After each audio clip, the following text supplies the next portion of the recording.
So picture this. It's the middle of a massive revolution in 17th century England.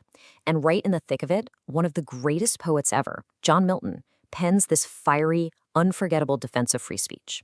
It wasn't a poem, though. It was a pamphlet called Areopagitica. And trust me, its core argument is more relevant now than ever. I mean, what a line, right? This is the quote that just echoes through history. And you have to understand, Milton was not being dramatic here. He genuinely believed that a good book has a living soul, what he called the precious lifeblood of a master spirit. So for him, destroying a book wasn't just censorship, it was like committing murder against reason itself. So why such an extreme comparison? Well, think about it from Milton's perspective. For him, books are the very essence of a person's mind, their reason, their soul, all preserved for eternity. Killing a person, he says, destroys a single rational being. But destroying a good book, that kills reason itself. It slays, in his words, an immortality rather than a life. The stakes just could not have been higher. Now, to really get why Milton was so fired up, we have to drop into his world. This was the English Civil War, a fight against the absolute power of the king. Parliament was supposed to be the good guy, the champion of freedom. But then they did something that felt like a complete and utter betrayal. And this is where things get really ironic. In 1641, Parliament gets rid of the king's brutal censorship court, the Star Chamber. A huge win for liberty, right? Everyone's celebrating. But then, just 2 years later, that very same Parliament passes its own super strict censorship law. They literally became the very tyrants they were fighting against. The heart of this new law was a concept we now call prior restraint. Now, this isn't about punishing someone for saying something dangerous after they've said it. No, this is about the government stepping in beforehand and deciding which ideas are even allowed to be published in the first place. It is censorship before a single word ever reaches the public.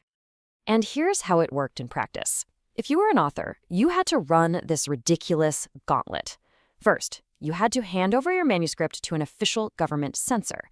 Then, you had to pray they'd give you their official stamp of approval. And finally, you had to register it with the Printers Guild. Every single step of the way, your ideas were at the mercy of some bureaucrat who could kill them with the stroke of a pen. And this is where John Milton comes storming into the picture. He was a huge supporter of Parliament, a true believer in the cause.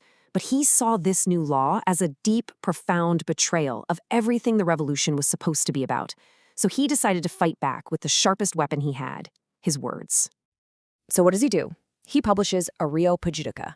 And get this, he does it without a license, deliberately breaking the very law he was protesting. What a move. And it's written like a formal speech, addressed directly to the Lords and Commons of England. He wasn't just complaining on the sidelines, he was taking the fight straight to the people in power. His argument was just a total all-out assault on this law.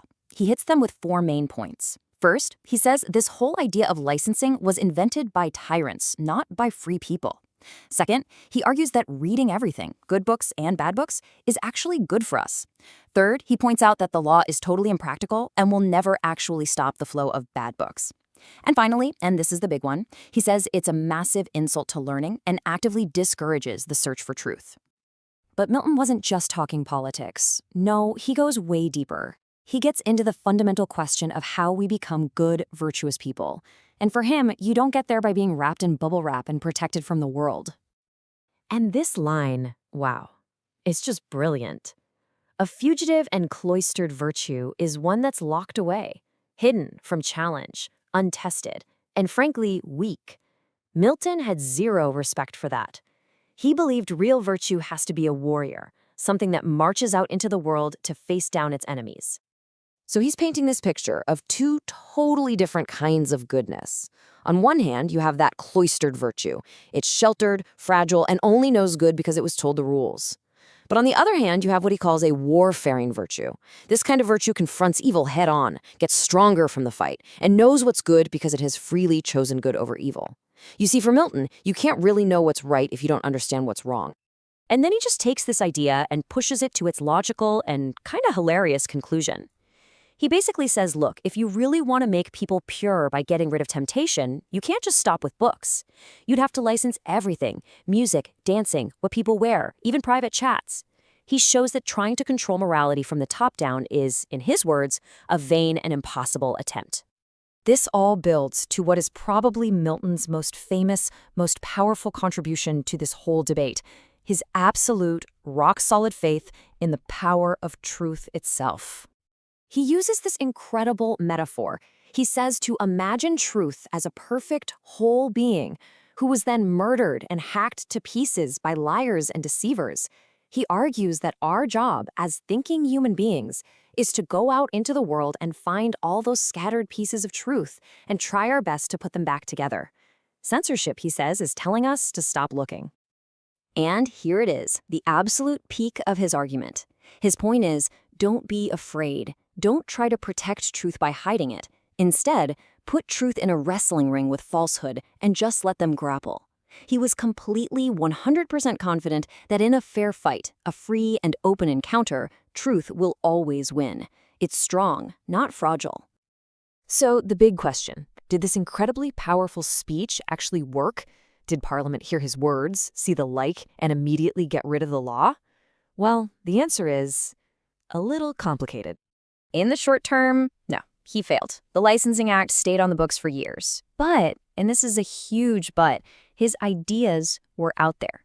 They had been planted, and they grew and spread for 50 years, until finally in 1694, England's Parliament let the Licensing Act expire for good. The poet's ideas won in the end. And the long-term impact? It was absolutely monumental. Areopagitica became the foundational text for freedom of the press. Its arguments directly shaped free speech laws in Great Britain and later became a philosophical cornerstone for things like the First Amendment to the U.S. Constitution. It's a total game changer. And this right here, this is what it was all about for Milton. This was the ultimate freedom. Not just the freedom to print a book, but the freedom of your own mind. The liberty to learn what you want, to say what you think, and to argue your case based on your own conscience. For him, that was the one liberty that holds up all the others. Which brings us right back to today and a really tough question for all of us. Milton had this incredible faith in a free and open encounter. But he couldn't have possibly imagined a world with social media algorithms, online mobs, deepfakes, and global disinformation campaigns that spread in seconds. So we have to ask ourselves, is his optimism still enough? In the world we live in, is truth still guaranteed to win that fight? That's definitely something worth thinking about.